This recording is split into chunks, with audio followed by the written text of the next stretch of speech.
وصحبه أجمعين. Parenting. How many here is married? Raise your hand. Oh, good.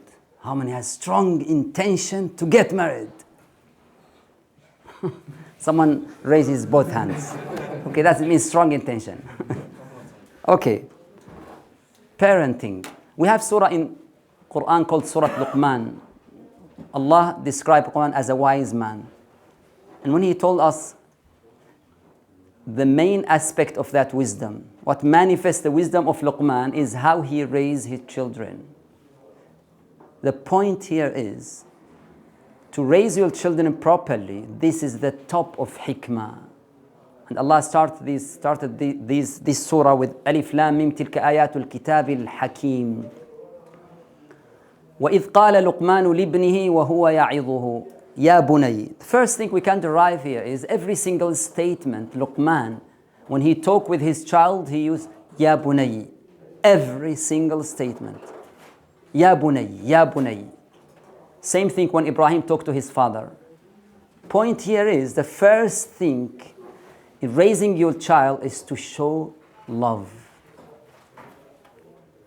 This is very obvious, but some fathers have problem with this. They thought if I show love to my children, it maybe reduce the authority, reduce the respect. So they love their children so much, but they never show that love. This is problem. Rasulullah sallallahu alaihi wasallam, who has the respect and the authority in Medina, he showed us examples, some amazing examples. That whenever he see Hassan or Hussein or Usama bin Zayd, some of his grandsons, straight away he showed that love. He kissed them. He even play with them. In that environment, Arab environment, this is unusual. But Rasulullah is the example of every single father. So don't hesitate to show love to your children. Play with them. Give them your time. That's the first point here from Ya Bunay, is to show love and give time. Give time to your children. You know, some fathers, they work hard because they love their children. They work afternoon and from 9 to 5, and after that they have a second job. All this I want to bring money to my children. I love my children. That's good. But if you love your children, they need your time.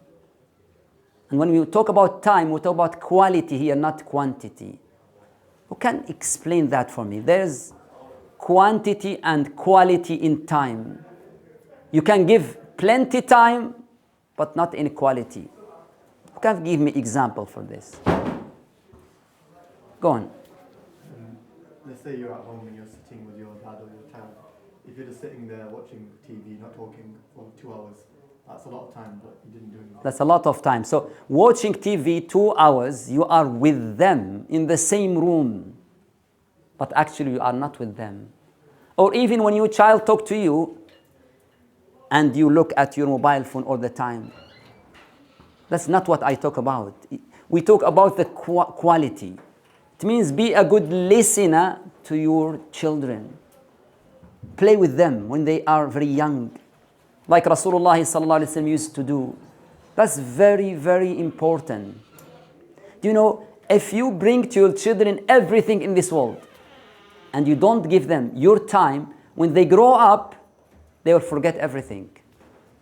They will remember those times you spend with them. Especially there is some special occasions they need you. For example, if your child has a certificate after the GCSE or after he graduates from the college, that moment very important for them. You can't say, oh, I'm busy with my work. Oh, I have a second job.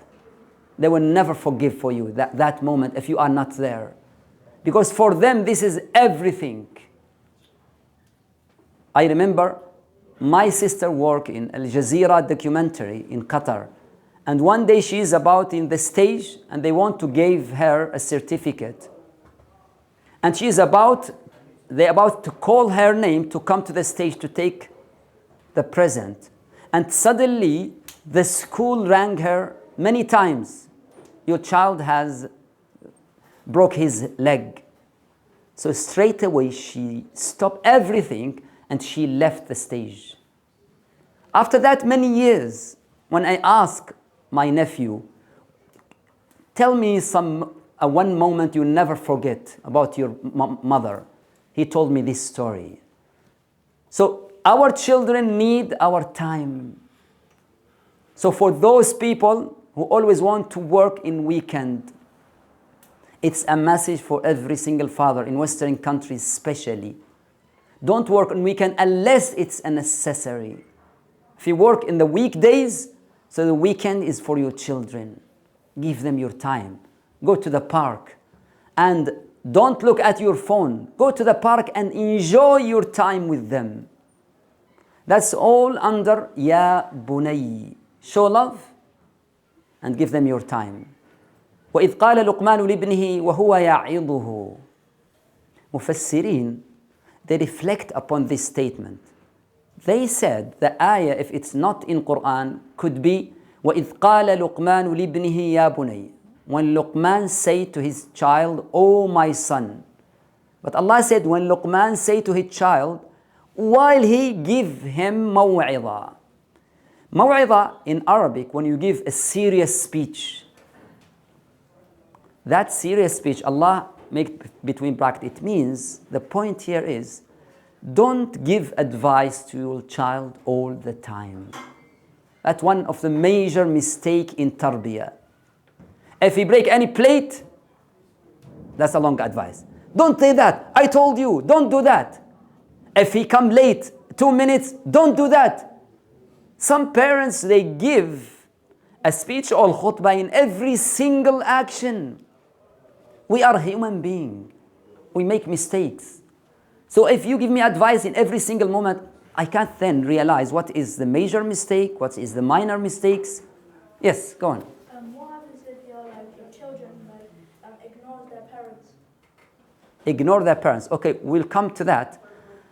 So for example, in this specific point, if the parents advise all the time, that's a mistake. They should sometimes remain silent and focus on the major mistakes. For example, my child, you don't want to pray. That's something very big. My child disrespect me, for example. My child doesn't want to do his homework. But if he broke some plate, that's something very minor. You should not focus. Because then he doesn't know what's the priority here. So the point here is don't give advice for everything. Because we are human beings. Advice is, maw'idah is very heavy. You know the child when oh, Anas, come here. Long advice. Sit down. And he give a whole khutbah to his child every single time. Luqman, he never do that. وَهُوَ يَعِظُهُ. Sometimes, it means just sometimes he give him a direct speech. Direct speech, it means tarbiyah should be indirect manner. Who can give me examples of indirect manner of tarbiyah? Direct is to speak to him directly. What's indirect? Yes. Maybe when you do a good action, they'll follow it. Let's say you pray and they'll come and pray with you. Very good. When I pray, come and pray with me. This is indirect. When I pray, come and pray with me. That's it. I didn't talk too much about salah, but he will see me while I'm praying. Good. What else? Yes. You advise someone else in front of them. You advise, very good. You advise someone else in front of them. I want to advise my child, but I speak to someone else and he is listening. Like they narrate about Al-Hassan and Al-Hussein when they are teenagers, they saw an old man, he doesn't know how to perform wudu properly. So they hesitate, they are shy. How can we advise this old man? So they say, "Oh, my uncle, me and my brother will perform wudu and compete to each other. Can you be a judge? Which one of us has the perfect wudu?" And they make wudu in front of him. So he realized, I made mistakes. Good. What else? Yes. Be a good Muslim, then we'll learn from you. Be a good Muslim. That's the main point of this workshop. Just be a role model to your children, because they learn from what they see more than what they hear.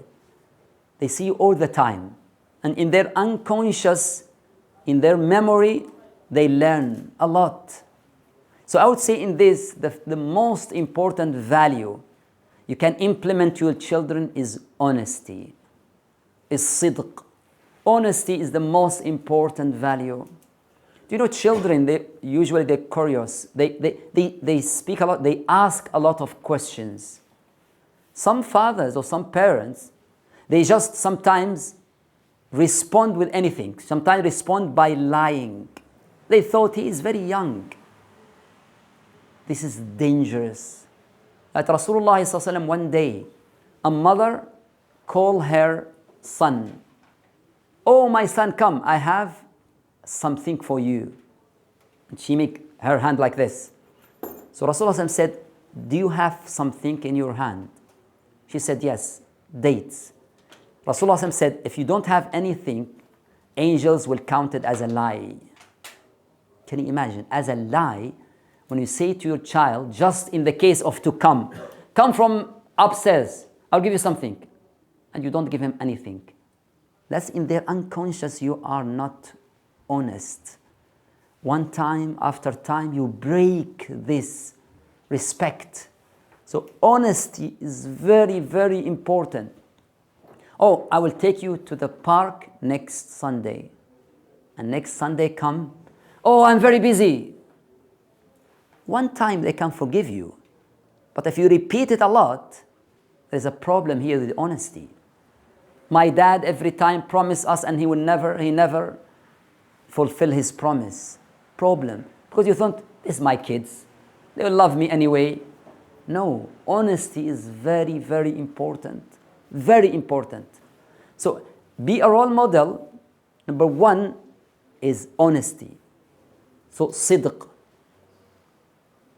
The one famous example that when you are at home and if your phone is ringing and you are in bathroom, for example, oh dad, someone call you. Tell him I'm not here. That's a big problem.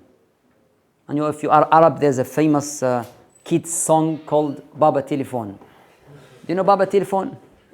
Ullu Muhon. Or someone ring the father and say, no, tell him I'm not here. I'm not here. How can he interpret this act? What's going on? But my father is there. So you are lying in front of him just to avoid that meeting with that person. Big problem. One time after time, you break that honesty. So role model, tarbiyah, the most important thing in tarbiyah is a role model. Role model here is honesty. Role model here is to pray on time. If the parents, they don't pray on time, how can they implement how can they derive the lessons to their children to maintain their prayer then? That's why Rasulullah said, أفضل صلاة الرجل في بيته إلا المكتوبة. The best place for a man to pray is his home, except obligatory prayers. Can you imagine? Now men, they pray a lot sunnah in masjid. This is not a sunnah. Sunnah is to pray fard here. You want to pray 2 rak'ah here, that's fine. But go to your home and pray there straight away. Why? Then your children will see you. Because maybe you go to masjid always. They never see you pray. So you come straight away, Allahu Akbar. And when you pray and your small child come, your young child come, don't push your child while you are praying. Rasulullah give us example. Let them go in front of you, behind you. They are children. If you push them in their unconscious, they will hate prayer. Rasulullah sallallahu alayhi wasallam, even in khutbah, while he delivered a khutbah, he saw the children's Hassan, and he has a problem in the mosque. he left the minbar and came and carried Hassan and came again to the minbar. Can you imagine? While he prayed sallallahu alayhi wasallam, imam as an imam, and Al-Hussein came and on his back, he stayed long sujood just for his children. So don't push them. That's also out of role model is to say their father, pray, you always honest, you always come on time. If you promise them something, fulfill it, do it. Never break promise with your children. That's why always yes and no is very important to have a very clear vision with yes or no in tarbiyah. What does that mean? It means sometimes you say, for example, you want to forbid your children from something. And you say, no, don't do that. After a while, second time, you say, yes. Third time, no. Yes. You confuse them. Is it yes or no? Stick with your rules. If you say no, say it from the first time and stick with it. Then they will not have this confusion. So stay with that no from the first time. Even if it's something very small, don't say yes again. That's just to raise these children with a very clear rules at home. For example, you never, for example, when you eat your dinner, go and wash your plates. Okay, this is the rules now. Stick with it. Don't let any time your child just do. It's a small yes, but it's not about the action itself. It's about the method of tarbiyah. It's about then he will receive this, okay, this is read, okay, that's it. That's very important in tarbiyah. That's why the salawat is 5 times a day, just to sit that rules also is something. Also, for yes and no also. For yes and no, there's a very thin line between caring and spoiling. And this is very important also issue in tarbiyah. When you love your children so much, and that lead you to spoiling. Can we have a discussion in this? A thin line between spoiling and caring. Who can give me example for spoiling, just to be in the same page? Yes? You say yes to all their requests. All their requests. Yes, yes, yes, yes. Some parents, they don't have no in their dictionary. Yes, all the time. All the time, yes, yes, yes. That's good definition of spoiling. Good. So how can we draw that line between caring and spoiling? That some people, they always care. And you know that type of father, of parents, when they always say yes for everything, one day they realize the consequences, and what they did, they just become angry suddenly in a way that the child, what's going on? Is that my father? Because he never become angry in front of his father. Always yes, yes, yes, and suddenly he realized the consequences. And you know, from a very young age, our children, even before they reach 1 year old, they know yes and no. Even before 1 year old. Insan is ajib. So stick with that rules in the very young age, otherwise you'll get in trouble. If you don't know how to say no, then this is a good skill to have, to learn how to say no.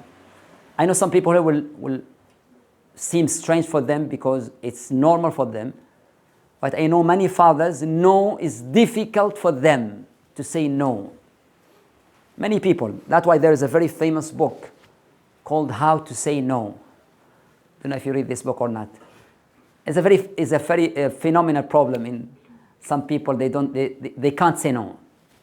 So, but you have to say no for your children from very young age, just for their benefit. Okay. Any other point in the line between spoiling and caring? For example, yes. When you don't set any rules or boundaries, so when they don't have any sort of structure. So Good. They don't have any structure, or you don't set any ruling in at home. This is spoiling. Absolutely. Every house should have ruling. Even that small ruling, if they stick on it, they will know. Very important for a human being to grow with this ruling. Very important. Okay, yes? I think sometimes people, what you can do is overcompensate and maybe say yes to everything. You might not spend as much time with the children. You know, you mentioned before, you might be with them. So they regret.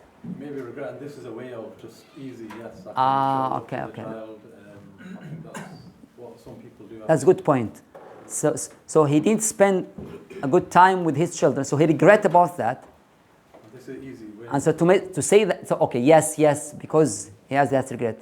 But even yes all the time is dangerous in tarbiyah.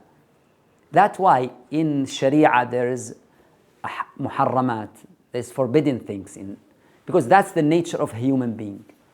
Allah Ta'ala created us in this nature. There always should be something forbidden. And something which is the majority is we can do it, but always something forbidden. Alcohol is haram, zina is haram. So forbidden thing is very important. Okay, what about a phenomenon also in the Western countries especially? They call it soft parenting. Those parents are always spoiling their children, and they care about a lot about their psychological manner in a way that, for example, if a mother cook some noodles, don't eat noodles, okay? It's not good, but that's a very famous example because children, they love noodles. It's not healthy. So imagine this picture. So the mother cook noodles for her little daughter or little son. And then the son or daughter shout, I told you many times, don't put this in the noodles, and you do it again. And they take the plate and fall it down. That's a consequence of soft parenting. You deal with your child in a way very soft, that is like he is the master and you are, like Rasulullah said, تَلِدَ الْأَمَةُ رَبَّتَهَا, that he treats you as he is the master and you are his slave or servant. That's a big problem. That's out of, there is no rules. You have to be firm in this. When the line comes to disrespect the parents, this is the red line. We have to set rules here. And that leads us to how can we teach our children birr al-walidain? How can we teach our children to respect us? Who can tell me? Go on. When they see you with your parents, make sure you're always giving the example of your servants, your parents. Very good. That's the best way. The best way when they see you, how you deal with your parents. That's why it's very important to get married in very young age. That's very important. Get married in very young age. Then your children will see you treat your father and mother. If you get married in old age, this will be problem. So if you care about your father and mother a lot, you raise your children and they will see everything in their memory. One day they narrate that there is a man in one Arab country and he built a very nice house, and outside that house he built an extension. Here is just 2 rooms with a bathroom, and said, this is for my parents, and that very nice house is for me and my children. So his mother said to him, one day you will see the same picture when you grow up. Your children will do the same thing. And in the future, it happened same thing. That one of his son also built the house, very nice house, and he put his parents in that place. So it's very important how you treat your parents. That's how you send a message for your children to treat you when you are old. Very good. What else? How can we teach our children birr al-walidain? Yes. You have to respect them as well. So if you are aggressive and loud with them, they might try to be Very good. Respect them. Be good to your children. It means be a role model, the same previous point. Because you can't say, be respect to your children, to your parents, and you are a bad example of parents. Good. What else? Yes, Omar. I think raising them in an environment where the walidain is common and they see that growing up. For example, in certain cultures, it's embedded in the culture to respect the elders and parents, whereas in other cultures, that's not present. Culture is very important. That's right. So if they raise in a culture which is everyone respect his parents, they will respect their parents, obviously. And this is a challenge here in Western country because we live in this very difficult situation. So how can we get rid of this? We don't live in Islamic countries where the old people, they see their parents. We live in this country. How can we get rid of this problem? What do you think, guys? Yes? Be what? Masajid. Masajid can fill the gap where they come and they learn a lot about parents. And that leads me to this point. If you want to teach your children birrul walidain, teach them through the Quran. Don't say to them, respect me because I am your parent. However, bring some ayat and ahadith and say this is from Allah. That's why in the same ayat we discuss now, وَإِذْ قَالَ لُقْمَانُ لِابْنِهِ, there's all the conversation is between Luqman and his son. Except two ayat, Allah Almighty Himself, He is the one who speaks. وَوَصَّيْنَا الْإِنسَانَ بِوَالِدَيْهِ. When He comes to the take care of your parents, Allah Himself speaks, not Luqman. Point here is, don't say respect me because I give you everything. That's a wrong method. But say to them, Allah Almighty is the one who commands you to respect.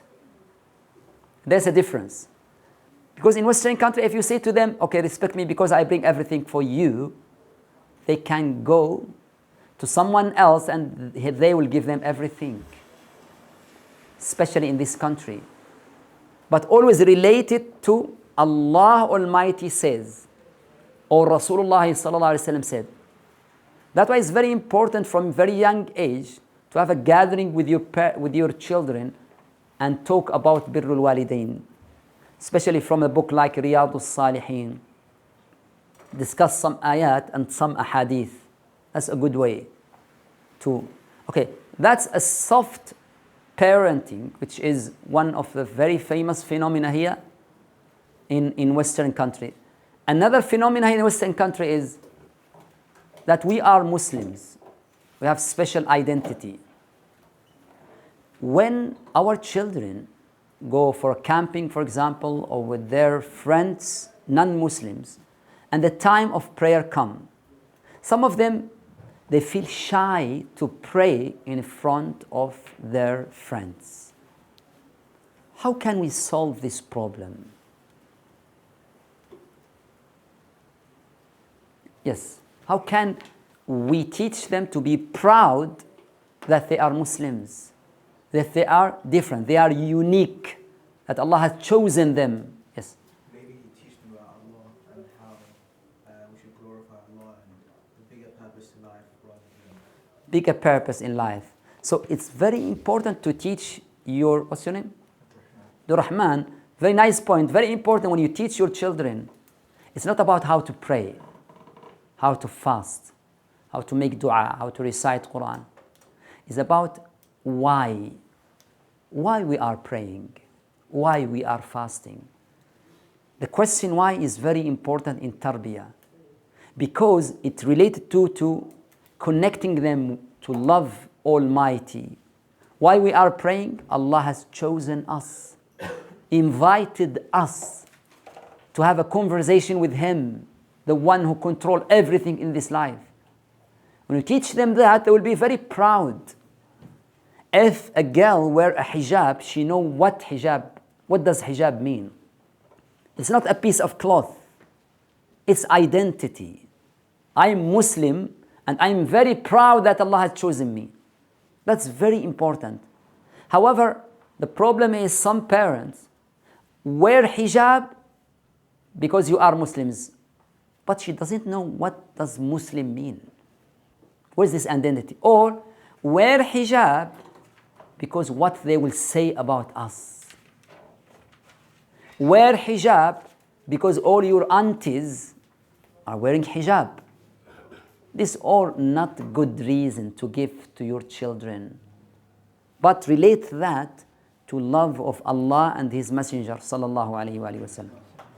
That when they are in the school, they will be very proud that I am Muslim, I am unique, especially in Salah. That's why when a child reaches 7 years old, this should be special age. You should do something in this. In his birthday, bring a mat, special clothes for praying. Told him, you are now 7 years old. Allah Almighty and His messengers has told us to command you to pray.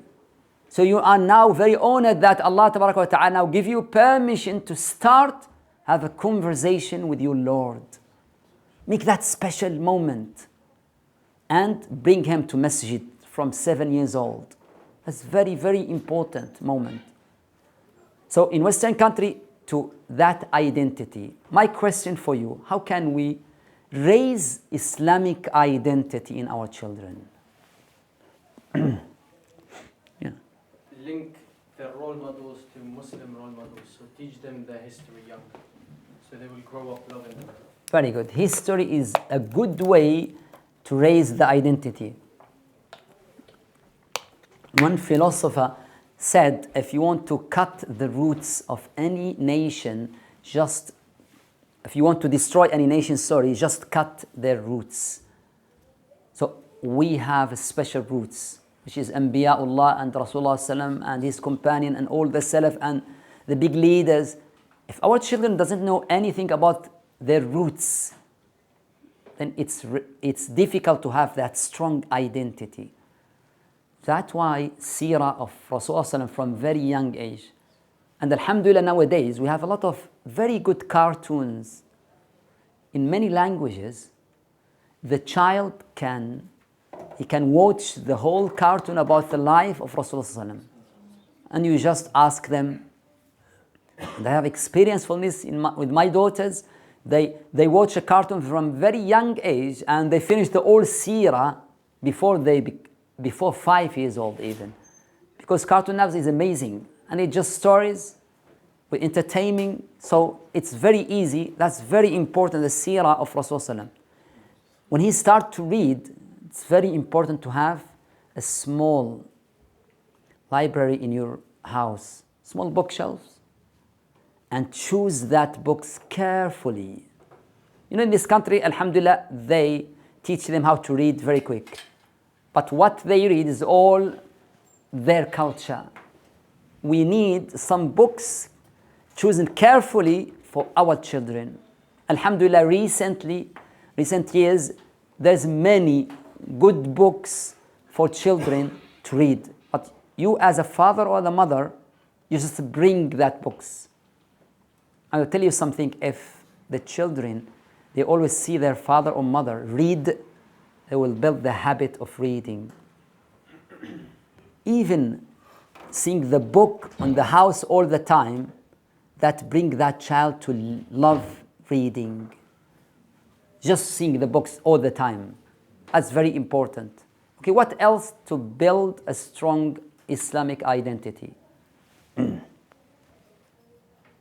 Yes?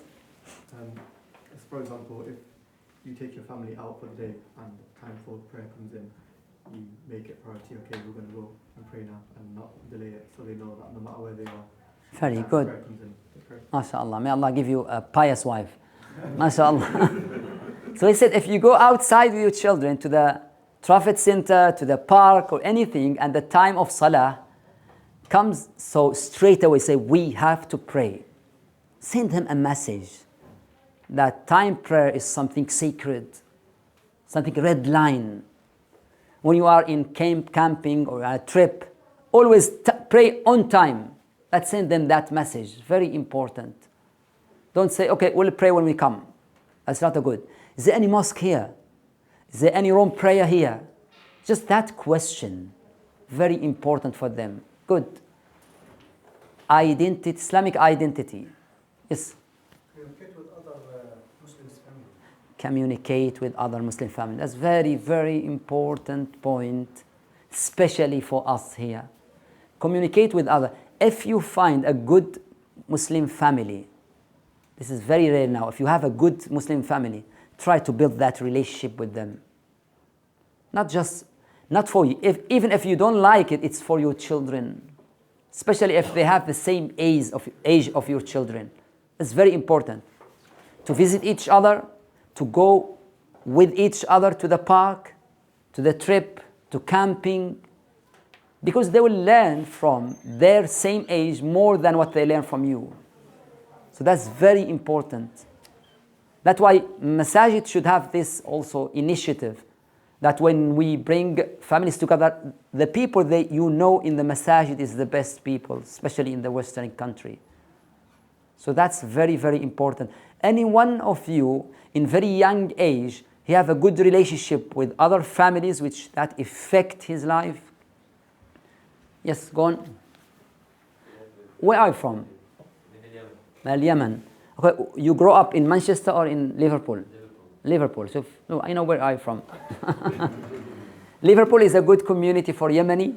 So when you have that big community together, it's a healthy environment. So you play with the Muslims. When the time of prayer comes, you will go to the prayer. So if someone wants to do something haram, the other group, they will. So that's very important environment. Even if you don't have, try to move your house to a place which you come close to Muslim families. Very important. Masjid al-Rahma. حياك الله وبياك. I came a few times to your masjid. Yeah, so that's Muslim identity. Luqman, back to Luqman. Luqman, he said, وَهُوَ يَعِظُهُ يَا بُنَيَّ لَا تُشْرِكْ بِاللَّهِ. Point here is set your priority. When Luqman gives the maw'idah for his child, he starts from the most important and the less and so on. He starts from Tawheed. لا تشرك بالله. Don't associate anyone with your God. So start with Tawheed. But look how he explained this. لا تشرك بالله إن الشرك لظلم عظيم. Inna, if it comes in the beginning of the statement in Arabic, it means it shows the reason. Why لا تشرك بالله إن الشرك? Because shirk is a big dhulm. Who can explain for me this? Shirk is a big dhulm. How's that? What's dhulm, for example? Big kufr. But what's dhulm? Who can translate dhulm? Wrongdoing. Why shirk is a big dhulm? Go on. When you take a right away from something. Right away from? Something or someone. Okay, who can give me example for dhulm? Any dhulm? Go on. When you steal someone's wealth. When you steal property of someone, this is dhulm. Why it's dhulm? You take some property of someone else. Why shirk is dhulm? Why associating? Yes? It's because it counts as stealing. How? Good. That's very deep. Yes, it counts as stealing. Because, yes? You're taking the right of Allah to be worshipped and giving it to someone else. Yes. It's a stealing. You are right.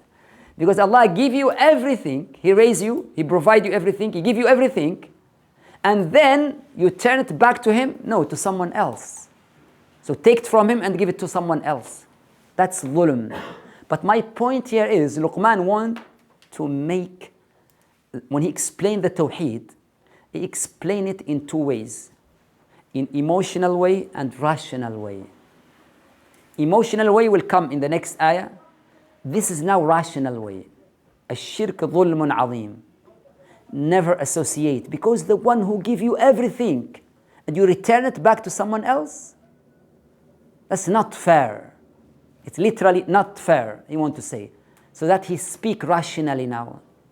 So when you also speak with your children, try to speak and bring an rational argument and emotional argument, not just one of them. إن الشرك لظلم عظيم. Not fair. And not fair is the most beloved statement for our children nowadays. Anything not fair, not fair. Did you hear it? It's a lot. So also shirk is not fair. Then emotional, he said, when he explains the relationship with Allah, he said, يا بني إنها إن تك مثقالا. When he want to build tawheed, he connect tawheed with the names of Allah. He want to say to his child, Allah is watching you all the time. Very important point in tarbiyah. Because whatever you do, you can't, nowadays, you can't prevent your children to see something wrong. You try your best, but they will find some way to see that wrong things. Even if you take the mobile phone from them, their friends in school, they will give them mobile phone. Or they will borrow from their friends while they are in schooling. What can we do then? Just try to build the love of Allah tabaraka wa ta'ala. The names of Allah tabaraka wa ta'ala. Allah is watching you all the time. It's not for me. I will die one day. It's for you. Allah is watching you. So fear Allah, don't fear me. That's what Luqman taught us. Ya bunayya inna. And he chose the names carefully. Inna Allah latifun khabir. So I would say, if in the very young age you should talk about the names of Allah tabaraka wa ta'ala. Either you talk or you bring some cartoons or some program in the TV about the names of Allah, and there are a lot. But in very young age, that's very important. So Luqman start with Tawheed. And then Allah tabaraka talk about Birrul Walidain. And after that, he said, وَأَقِمِ الصَّلَاةِ. So, Salah come after that, after Tawheed. The concepts is first. Then you pray. Because prayer without concept and deep understanding is just exercise with your body. Question, how can we make Salah very easy for our children? How can we make Salah? How can we make them love Salah? Do you have any tips for this? Yes? Pray in congregation. Very good, pray together. So when your child reach a certain age, bring them to the mosque. By the way, who support to bring your child in any... If your child is 2 years old, let me bring this very sensitive topic for parents. If your child is 2 years old, will you bring him or her to the mosque? Who support this? Raise your hand. If they can walk, yeah. Okay. Who don't support this? I think it depends, maybe. Okay, good. For the first group, why you support this? Go on. Yes. To see others how they, even in 2 years old. Good. Go on. Why you support this? Yeah, same reason. If they grow up having that vision of being in the masjid. So it's very important to grow up in masajid in very young age. Good. Yes. As long as they walk around, they can see like different people, like young people, like a bit older than them, but not adults, as well praying. Okay. They would see some also children praying. That's very good in their image, Muhammad. When you're a child, your brain is like a sponge. It just absorbs everything you see around you. You observe. Between those young ages, if they're just surrounded in this environment all the time, what you learn at that age is what sticks with you in the future. So keep them at a young age then, inshallah. Very good. So it seems very, very good idea. However, we have some people here, they disagree. Go on. Why disagree? If you ask yourself what's your youngest memory, you'll say probably 6. 2-year-old, they're not going to remember anything. They don't remember what they did yesterday. So it's not. The 2-year-old, they want to play, and that's the age that they say from 0 to 5 or 6. They just want to play, so you should be there as a friend to play with them. And number 2, they're going to be a distraction for the masajid around everyone else who wants. So they will not remember this, and number 2, they will distract the musallin. Who disagree also? Who with what's your name? Khalid. Who is with Khalid also? Who agree with Khalid? Okay, why? Who can tell me why? Go on. Yes. Because a child in the very young age doesn't have such senses that they will respect the musallin or make the noise. Make noise and distract the musallin. Any other argument? I'll say, you know, if whatever age is for them to go to nursery or reception, I think that's the age that they should be able to go to the masjids. So if they can go to the nursery, they can go to the mosque. Yeah. So you are from the first argument. Okay, good. Between them two, yeah. Between them. Okay, go on. Well, depending on the child, because if they are a troublemaker or someone who's going to make a problem, and you know your child from young age if they are quiet or not quiet, you would give them the wrong example, because there are other uncles and very old uncles who are a bit not as patient with them. So they might get shouted at. They will shout to them, and that would give them. And they will hate the masajid. Good. That's a good argument. Yes, Anas. What would you suggest to bring a child in which age? From 4, 4.5, or 5 to masjid? They should learn how to pray, and where to ask him to stay with ourselves or with other children. Okay, good. Anas? I think it depends on the child. So if the child from a young age is put into nursery, then he should also go to the masjid, because now getting exposed to the West should you should see how his religion is. But if he's not going to nursery up until a late age, and as soon as he gets into nursery, because he's seen this, he should also see Islam in the mosques. Okay, we can, yes. But also about could be dangerous for them as well. Like they could go out or something. So. Okay. Umar? Sheikh, I think it depends which masjid it is. Some masjid That's very nice argument. I hope our masjid is good. Okay, yes. No, I just heard a point a while ago. It was about this topic, and they said, the parents that bring their children when they're like 2, 3 years old, they never necessarily bring them when they're over 8, 9, 10. And there's always... they bring them just to, okay. Yeah, maybe they bring them just for convenience, but maybe when they're older, they should maybe focus on that. You should look at that more. And then the other point was, in the Sharia, was there any example or any sayings or anything about bringing them when they're really young? I don't know if there was. Good question. Is there any evidence in Sharia to bring them in very young age? Good. And another one said it depends to the mosque. Okay. And so if you have a young child and then they say they run away, and the next year they run away, maybe on salah you lack maybe khushu', because you're wondering where did your child go. It will lack the khushu' of musallin. Okay, I would say it depends also again. It depends to the child himself or herself. That some children is very quiet. That's their nature. These people very quiet, you can bring them in very young age if they are very quiet. The only problem is when you bring them, before you bring them, let the masjid know that. What I'm afraid about is some uncles here, they will shout to that very young child, and in his unconscious he will hate masjid. So you should, if you are afraid about some people, let them know, this is very quiet child, he will never distract you. But if the child is troublemaker, as Muhammad said, don't bring him before 7 years old.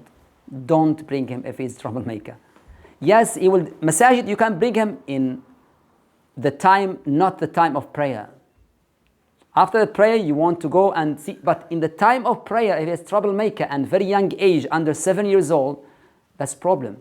Because the harm he will cause to musallin is more than the benefit he will get himself. That's under 7 years old. But if it's 7 years old, the children, especially males, they should come to the masajid. Because this is the time when Allah Ta'ala command them to pray, 7 years old. And we should sit with them and talk about the environment of masjid, the respect of masjid and all of this. And talk to the uncles also that they should be very also flexible with children. There's some old men in any mosque, they will never accept any child. Even he's very quiet, very cute, they will never. In their mind, child, go out straight away. That's not a good. Then we want to raise our children in masajid. So we have balance in this. So he said, Ya bunayya aqim as-salah. It means to teach them how to pray and teach them why they should pray. Yes? How was the son of Luqman? That's maybe the answer for when they should come to the masajid when you this. Okay, you asked me about is there any evidence in Sharia? Let me try to remember. What I remember, I don't remember any hadith that tell you to bring your child in a certain age. Just muru abna'akum. We just command your children to pray. But when we look at the seerah of Rasulullah, some women, they used to bring their children in very young age. And sometimes they are crying. And Rasulullah didn't say anything. He sometimes shortened his salah because he heard that crying. Just out of the mercy of the mother. Sometimes the children come to the mosque without their parents told them that. Like Al-Hassan come to the mosque or Hussein in very young age. And when they do that, Rasulullah try to treat them very soft. But I don't know any hadith that bring the child in this or don't bring the child. I know one hadith which is not authentic hadith.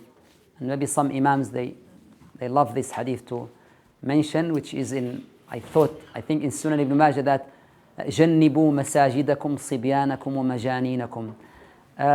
Children and insane, avoid them mosques. This is not authentic hadith. But yes, I know some imams, they always bring this hadith. So if they bring in some hadith, told them, I heard this is not authentic. Give them my number. Okay?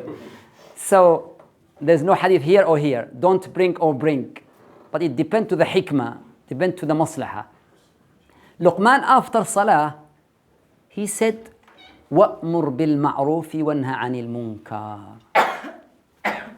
After salah, he said then you should call people to the good things and also forbid the harm thing. أمر بالمعروف والنهي عن المنكر. It's very important. My question first, why it's important and why he mentioned that after salah? Why is it important for a Muslim? If he sees something wrong, to say this is wrong. Yes? This is the identity of the Muslim. That's the identity of Muslim. Muslim is unique. It's not like any human being. Muslim has something unique. Because when he sees something wrong, he will do something. Either say it, or at least he don't like it, and at least he don't like it. But Muslim is unique. Why after salah? Why he mentioned that after salah? Yes, Muhammad. Because you need salah first to be able to do the other two. Very good. And maybe when he enjoy the sweetness of salah, he want everyone to have that guidance. He want to spread this guidance for everyone. So straight away, وَأَقِمِ الصَّلَاةِ. This topic is very important, and in Western country also is very sensitive. I mean, teach your child that what is wrong, what is right, what is haram, what is halal. First thing, I mean, there's a certain muharramat you should teach your child from the beginning. إنما الخمر والميسر والأنصاب والأزلام رجس. For example, alcohol, which is very spread now in Western country. Imagine now you are with your child and you want to teach him or her the prohibition of alcohol. What you will say to him or her? Is a very young child. Go on. Maybe talk about the bad side effects of. Talk about the bad side effect of alcohol. Good. Rather than just saying no and not give a reason behind it. Good. What else? Yes. Start with the reasoning why. The reasoning why. What's the first thing in why? That's haram because Allah says. Very good. Because Allah said before side effect or before the negative, all these things, say because Allah Almighty said haram. That's very important.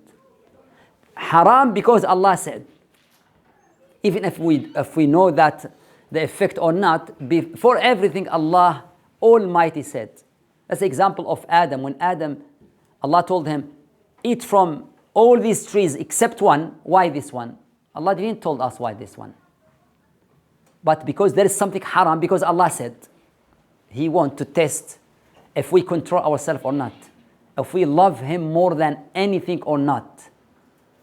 There's a conversation one day happened. My nephew with my sister. He said, oh my mom, why eating pork is haram? She said, because it's harm our body. He said, what if we raise a small animal with two animals, male and female, in a very clean place, in a very special farm, and then we eat the third generation. And we know exactly that there is a healthy environment and they can't harm us. She said, okay, because she can't answer. First answer, because Allah Almighty said. He wants to know if we love Him more. If we can control ourselves and sacrifice everything because He Almighty said. That's very important. Second, as you said, yes, go to all the negative side. That's very important. And that's the Quranic method also. Because when Allah talked about alcohol, He said, يَصُدُّ عَنْ ذِكْرِ اللَّهِ وَعَنِ الصَّلَاةِ فَهَلْ أَنْتُمْ مُنْتَهُونَ. Allah said, if you drink alcohol, there's two problems. You will hate each other, because when the father comes drunk and he can hit his children, you are out of conscience. So that's also Quranic method. That's very important to say why alcohol is haram, because 1, 2, 3, 4, 5, and show them examples. So very important to say, Amr bil Ma'ruf wa Nahy anil Munkar, it means what is haram and why it is haram, and how you deliver that lesson to your children is very, very important. What if your child tell you that, for example, drugs is very famous nowadays. Your teenager child come to you and said, my father, I will never consume drugs. However, I've just want to take them and sell them and get money from that.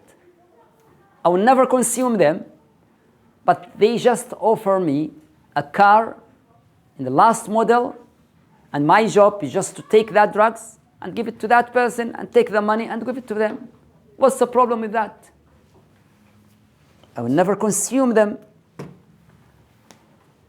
Good idea. Like it. Okay, go on. I had an example of that. I've done some deliveries like a few years ago, and some of the parcels that had alcohol in it, and they have a specific, there's no picture or anything like that, right? So I was delivering, I didn't know, and then I was returned some of them one day, and one of the bros was like, oh, do you know like these ones that 18 plus, because you have to get like a signature before you give it to the customer. Because the reason why they like that is because the alcohol. So I had a conversation with the Sheikh, and he said to me, based on you knowing that is haram, specifically because you're giving it to somebody else. But I didn't know before. Okay. Delivering also is something else. Okay. But now we talk about just your work is just to your new car and just deliver drugs. Specific drugs? Yes. So there could be medication drugs or? No. I mean the haram drugs. Haram drugs. Yes. Yes. You can tell them the snowball effect. If you can't tell the man camera to come and reduce this, he's outside. Yes, Khalil. You can tell them the snowball effect is going to cause. So when they give that drug to that person, and that person uses it, that person's going to end up harming himself And maybe if he's driving, he might harm others as well. So it becomes a chain of events. Okay, you should have a conversation with your child that in Islam, anything harm others or harm ourselves is always prohibited in very strong manner. That's why alcohol is very strong manner, because it's damage our brain. Or these drugs will damage the brains of others also. That's why Islam very strict in this. Very strict in this because of this. So it's just a conversation with your children.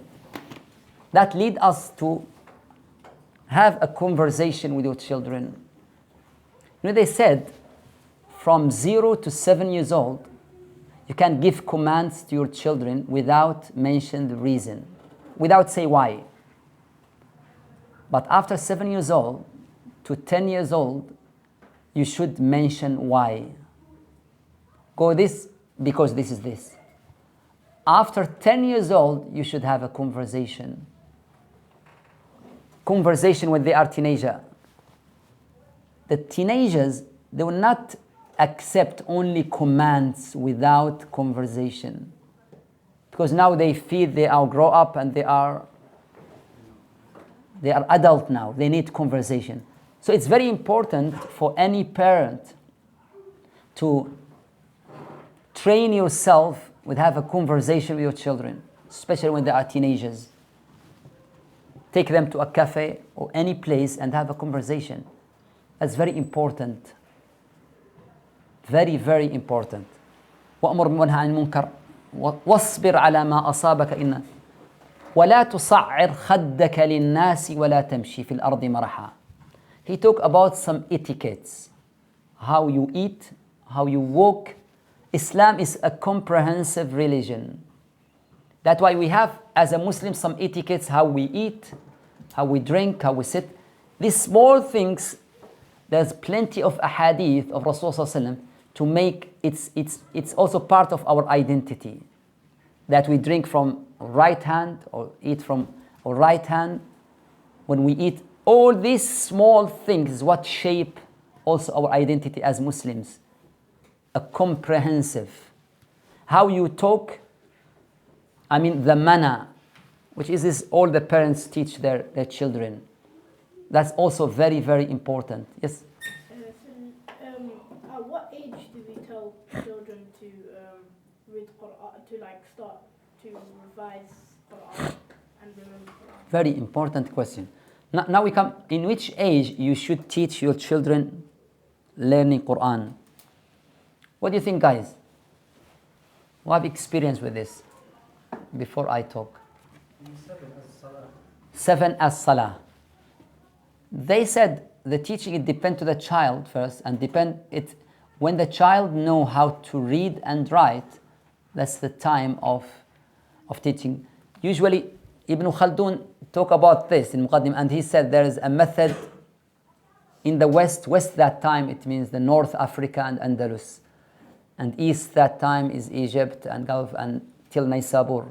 So he said that some people said it's good for a child even before he read and write to memorize some Quran just by listening and hearing. Because child in very young age, he can grab a lot of things just by hearing before even he know how to read and write. And they said in that time there's those ayat which is you should repeat it every single day and night. He should memorize this in very young age. Like Ayatul Kursi, قل هو الله أحد, قل أعوذ برب الفلق, قل أعوذ برب الناس, Surah Al-Fatiha. If they have ability to do that. And when they know how to read and write, straight away you should start their journey with the Quran. And the journey with Quran is, in the beginning, it's the duty of the parents till they reach an age which they can go to the masajid. And for my experience, when the parents they recite Quran a lot in the masjid, in the home, they encourage children to love Quran a lot, and they want to memorize. They want to be like their parents. And also, Some children are different. Some of them can have a very sharp memory. Just when they listen to a record or something, they will they grab the surah. Some are difficult for them. That leads us to a very important point, which is realize the difference between your children. Don't compare them to each other. Don't compare them. Very important. And that reminds me of a point I forgot also, is love your child as he is. You are a parent. You should love your child with no limits, unconditional love. Regardless his looks, regardless his level of intelligence, regardless his health, regardless anything, he is your child. You should love him because of this. That's why if you say anything in front of him that he has a lack of intelligence, or you comment about how he look, they will never forget these comments. Even if they grow up, they will never. Because they can forgive others outside. But for their parents, they expect from their parents to love them with no limits. Understand me? So don't comment about your child about how he look. Oh, you are very fat. Oh, your nose remind me of my grandfather. Oh, that's dangerous. That's dangerous in his unconscious. Because you are the one who expect to love with no limits, with no conditions. And then don't compare them to each other. You should expect that your children should be not in the same level. That's the nature. Should be. Like you and your siblings. Dangerous in front of them. Oh, you are not like so and so. They memorize one page in just 5 minutes. And you spend 1 hour in 2 lines. Allahu Akbar. What's this parenting? Go on. Where is the line between equality between the children and competition? So let's say you make a competition who can memorize this by the end of the month, and then one of your children does it, but he does it every time you make a competition. Does that mean that he will be the one who gets the reward every time? Yes, that's a good question. If you ask me, I will not make competition in memorizing if I know that one of them is difficult for them memorizing. I will not do that competition. Because I know for fact that one of them is difficult for him. So why I do competition? I will do competition between 2 of them, which is they are similar level. That's okay. Even if one of them is always, that's okay. But they are similar. But if one of them is difficult for them memorizing, no, don't include them to competition. But I would instead make one competition memorizing and one competition also in understanding. So for example, sometimes one of your children is difficult to understand, to memorize. But that child, when you come to the understanding, he is the top. That's out of experience. In the understanding, he's the top. He is the. So okay, now make different competitions. If you want to make the competition, then don't do just one. One with memorizing, one deep understanding, one with. Then they will realize, oh, this is the top of this. This is top here. This is top here. Yes. Sheikh, what's your opinion of physically disciplining a son when he's over the age of 7, and if he messes around or something? Because back at home, everyone's been through that, and it's an effective method, I think. So he messing around, and that's lead us to the previous point when you set rules at home. Did you set the rules? That's the first thing. If you set the rules and then he breaks the rules. Okay, he breaks the rules, then we show him that this is not, we can't accept this. For example, now we can lead us to the punishment. Punishment is a big field in parenting. I mean, they still children. Punishment here should be just in the level of this. An example, don't hit them because they all this is dunya. If they split the plate, if they do this, you hit them because something very minor and nothing. So don't think about this. But there is many ways to show them that you will not accept this. There's many ways to do that. And they understand this also. But the problem is when you confuse them. Sometimes soft and sometimes firm. So they can't draw the line. What's going on? Sometimes you remain silent and sometimes you know, the first time he messed the room, you should speak that time. But don't ignore it and next time you talk. Then you confuse them.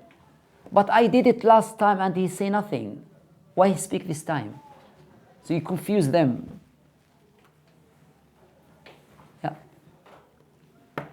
Any other question before you come to the last point? Yes? In this West society, Go on. the adults, The adults, the working parent, one of the parent doesn't have the time to come to the mosque regularly. He doesn't come. How he will teach his child to be regular in salah? Okay. You can seek help of some of your neighbors or friends. You want your child to come to the mosque? I said Okay. the parents here working with different departments Okay. lifetime, but they doesn't have the time to come at the time of salah and of Jama. Yeah. They can't attend the mosque themselves, the masjid themselves. How they will teach their children, the younger children? Okay.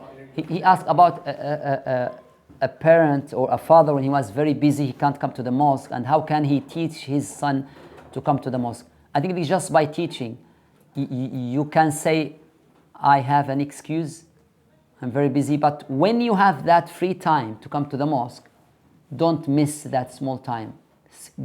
Bring him straight away to the mosque and say, I wish I can't come to the mosque all the time. I wish.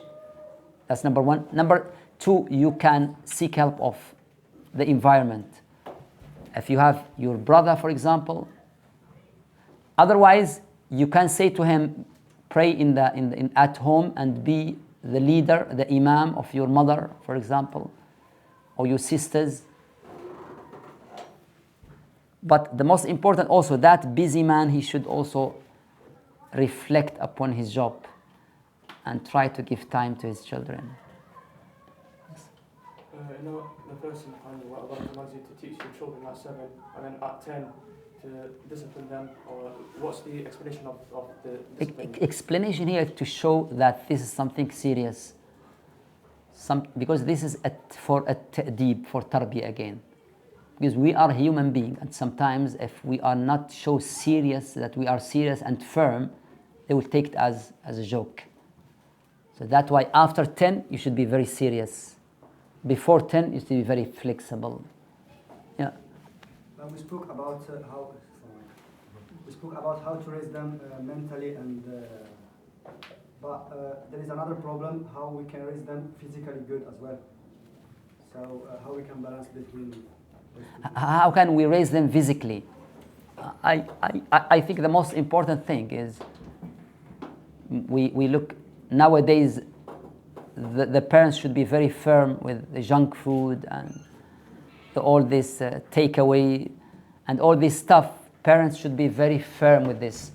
That's not good for their health, for their brain, there's a lot of, every single parent should read about the effect of junk food.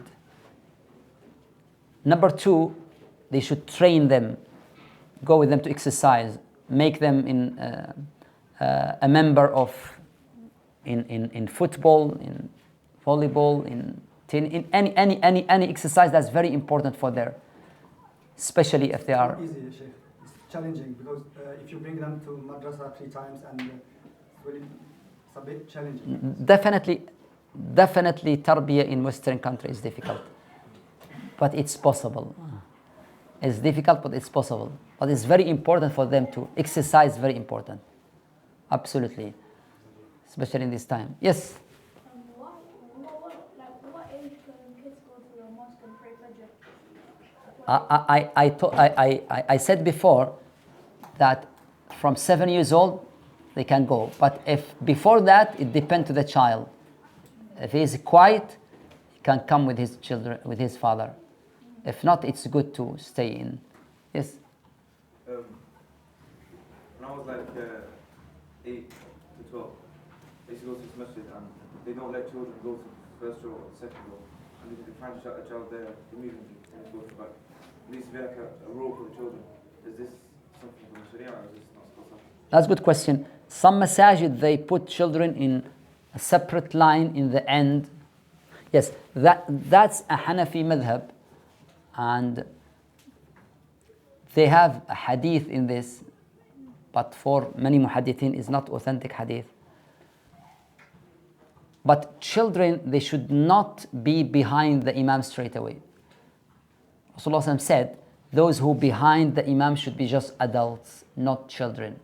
They can be in the first line, but in the right side or left side, but not in the middle. The middle in the first line is not for children at all. It's for adults. But children can be in the first line, right side, or any line. But why people they do? But because they just follow a one madhab. But the problem with this, when the children be in the separate line, they will just make a more noise and they distract people, because if the child is with his father, then father can do something. But if they are together, this is musibah. Yes. When a child takes discipline better from one parent than the other, is it better to, let's say for example, if the mother is a little bit softer than the father and the child doesn't listen to the mother as much as the father, when the mother is speaking to the child, is it better as a father to just step back? Yes. If one of the parents is more soft and one is more firm, that's nature, and they should utilize this from them.